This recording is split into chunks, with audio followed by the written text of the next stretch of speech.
abduction flick, and I like those kind of flicks. Those kind of flicks are my bag. Usually a good time. I get pretty excited for any movie like that. Yeah. And even like leading up to it, like when they're starting to show like the extended trailers and stuff, still looked like it was going to be, you know, fairly good movie. I thought it looked good. You know, and we ended up going and seeing it, and you know, not quite.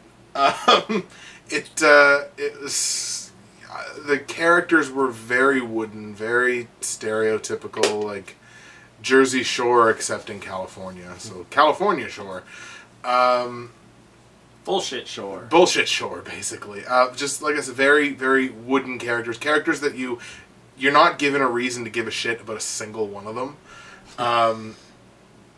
Until the halfway point. Because at the halfway point, we meet Angry Mexican Landlord. Yeah. An Angry Mexican Landlord is funny. Yeah, he was funny. He was a funny dude. I forgot all about him. Yeah, I just sort of remembered it right now, but this guy's angry about everything. Yeah, he was, and don't get it twisted though. It wasn't that he was a well-written character.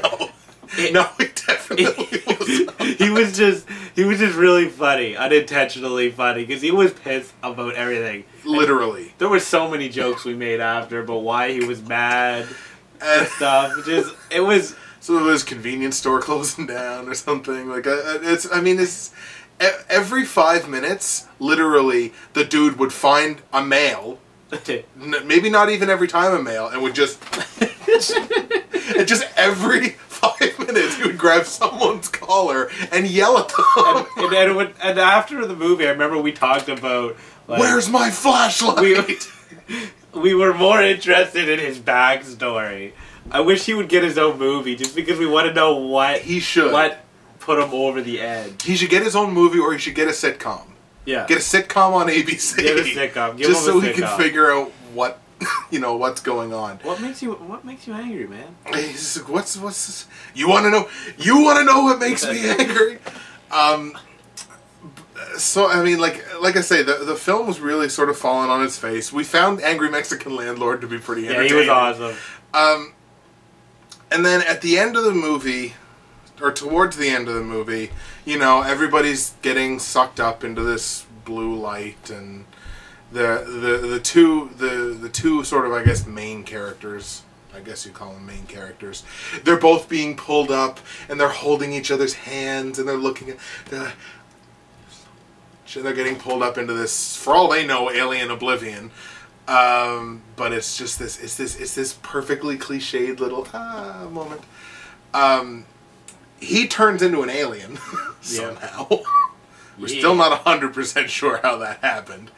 His brain gets sucked out of his head and put into but he's different than everybody else. So, and then he saves her, and then it looks like he's about to get into a badass battle sequence, and then the movie ends. So it gets to literally the coolest part of the movie, and then credits. Like, Jesus, fuck. To redeem it, we needed at least 15 minutes of alien ass kicking. Yeah, exactly. But we didn't get it. We didn't get it. We got still screens of what was going on. And then at the end, he's just like walking away with her triumphantly over his shoulder, Tarzan style. And it's just like, but we wanted to see. Did you run out of budget? Like, we wanted to see the cool stuff. Shit, we gotta wrap this up. It's like, it's kind of like Miami Vice. The end of Miami Vice is like, it feels like there's another half hour of movie, and they're just like, fuck. Like, imagine if every video ever on YouTube or whatever, or any movie ever made was like that. It's like, shit, we gotta wrap it up. Like you're talking about your movie, and it's like, shit, we gotta wrap that up. Yeah, exactly. We just turn it off. That's what it felt like. Absolutely. It's like if I was to say, hey, my next one is, and then it stopped. Credits. Onto an MMA video. But yes, so Takers is going to be my... We're on Skyline. Not Takers. Takers... fuck Takers. Skyline. Skyline people. is my next... Ooh. Yeah! We're kicked off YouTube. No, we're... banned for inappropriate content. We're just joking because he's racist.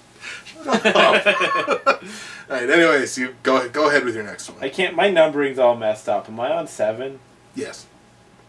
Alright. You're on 7 because you started. Okay, my number 7 is Takers. Oh, God. Sweet.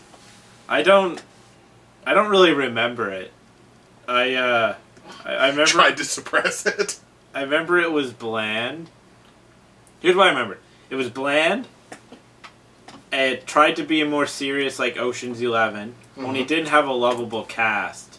Like Ocean's 11, like the remake, you could sit and watch them talk to each other because they're all these celebrities that you just, you know. Yeah, it's people that you enjoy seeing them. You just want to see them talk to each other. Yeah, that's you cool. enjoy seeing them talk.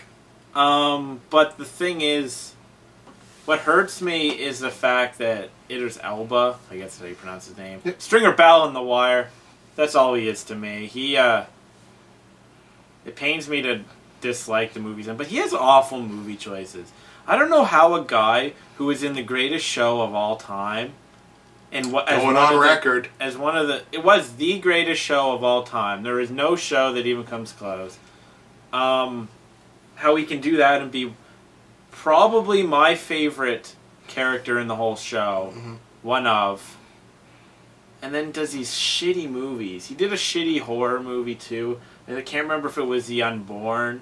It was one I saw. It was the one where the girl pretty much runs around in her panties a lot. Which wasn't bad because she was hot. Yay.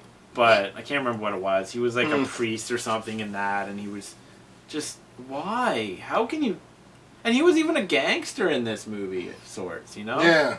And he did a pretty decent job. Idris Elba playing a gangster. Yeah. I'm comfortable with this. So I was pumped for that, but it just... I got nothing else to say besides it was shit.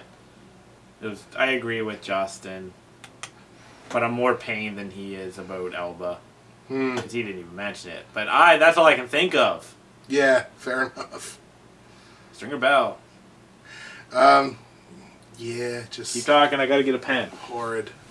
It's just, yeah, that's just a bad fucking movie. Just all around. There's my butt. Alright. Never cast T.I. in a lead role again.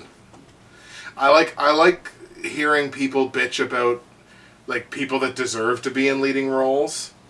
Like, last night we just went and saw Green Hornet. And all the reviews are like, Seth Rogen doesn't deserve leading roles. And I'm like, you give fucking T.I.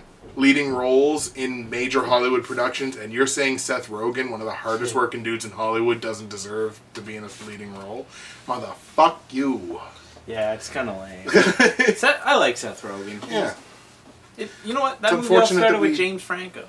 Yeah. But anyway, we won't... We'll save that for next year. Yeah. I'm sure Green Hornet will make an appearance somewhere. Anyway, well, whatever. Somewhere, maybe. Alright. So that's it for you? For takers? Yeah. So I'm moving on to my number 7. Right? Yeah, number 7. Moving on. My number 7